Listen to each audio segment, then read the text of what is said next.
وضو نہ ہو تو کیا موبائل سے تلاوت قرآن پاک کر سکتے ہیں؟ وضو نہ ہو تو موبائل سے بھی کر سکتے ہیں اور زبانی بھی کر سکتے ہیں.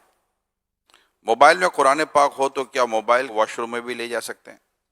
موبائل میں قرآن کریم ایکچولی ہوتا نہیں ہے. جب اس کو آن کرتے ہیں، مخصوص بٹن دباتے ہیں، اس کا جو بھی ٹچ کرتے ہیں، تو اس وقت یہ نظر حروف آتے ہیں، یہ عکس ہے. اوریجنل لکھائی تو ویسے بھی نہیں ہے. یہ اصل ادب بے ادبی کا تعارف اکثر اس پہ ہوتا ہے عرف پر. عرفاً اس میں کوئی مطلب ہے کہ بے ادبی اس کو بھولتا نہیں ہے. باہر رکھیں گے تو پھر کسی چور لاکو کا کام ہو جائے گا نا، قیمتی چیز ہے. اسکرین پر اس وقت قرآن کریم کی آیات نظر نہ آتی ہوں تو واش روم میں لے جانے میں حرج نہیں ہے. لیٹ کر تلاوت قرآن کر سکتے ہیں؟ پاؤں سمیٹ کر سکتے ہیں. بے وضو کیا زبانی تلاوت قرآن کر سکتے ہیں؟ کر سکتے ہیں. کیا قرآن پاک پر کوئی چیز رکھ سکتے ہیں؟ نہیں رکھ سکتے.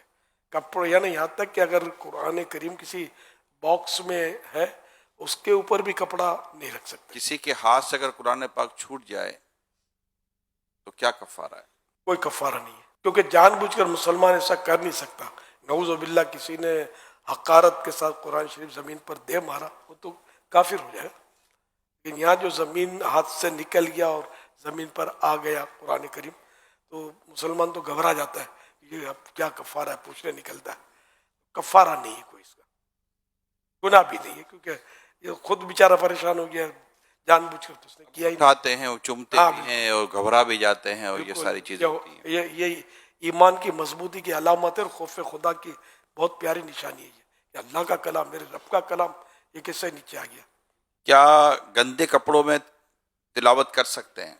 بچنا چاہیے. ایک شخص کو کتنا قرآن پاک یاد ہونا ضروری ہے؟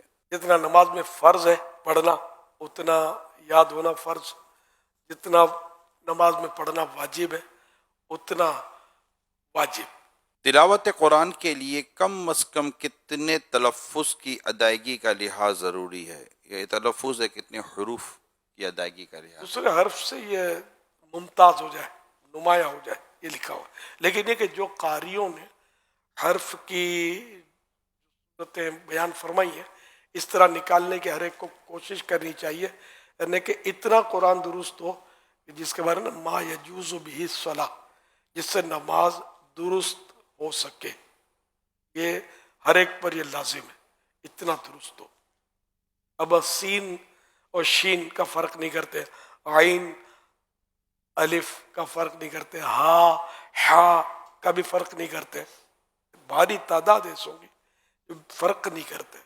اعلیٰ حضرت امام احمد اللہ خان رحمۃ اللہ علیہ فرماتے ہیں اتنی تجوید سیکھنا کہ ہر حرف دوسرے حرف سے صحیح ممتاز ہو فرض عین ہے، بغیر اس کے نماز قطعاً باطل ہے.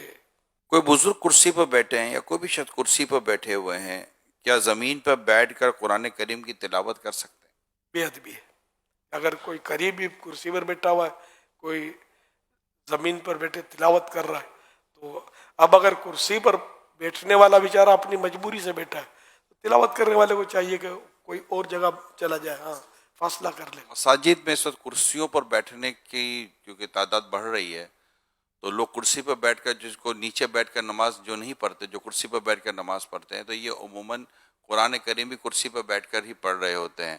تو اب جیسے ایک صف بنی ہوئی ہے تو لوگ جیسے ماہ رمضان میں تلاوت کرنے کا رجحان بڑھ جاتا ہے، تو کیا کرسی پر ایک بیٹھ کر قرآن پڑھ رہا، اس کی مجبوری ہے کہ وہ نیچے نہیں بیٹھ رہا، تو اب اس کے ساتھ کوئی نیچے بیٹھ کر پڑھ رہے گا تو اس کے ساتھ پہ ایک دو کرسی والا بیٹھ کر پڑھ رہے ہوں گے، تو ایک جیسے لائن لگی ہوئی ہے. تو اگر اس طرح مساجد میں کہیں ہو رہا ہو تو کیا یہ درست نہیں رہے گا؟ اصل در و مدار وہی ہے جو ارشاد فرمایا عرف کے اوپر ہے. تو بالکل ساتھ وہ بیٹھا ہوا ہے اس کے پاؤں کے پاس، تو اس کو دیکھ کے کوئی بھی تعجب کا کرے گا کہ یہ کیا ہو رہا ہے. تو اگر کچھ فاصلے پہ وہ بیٹھا ہوگا تو پھر اس سے وہ محسوس نہیں ہوگا کہ بے ادبی ہو رہی ہے. تو ایسے مقام پہ کچھ فاصلے پر وہ بیٹھ کر پڑھے.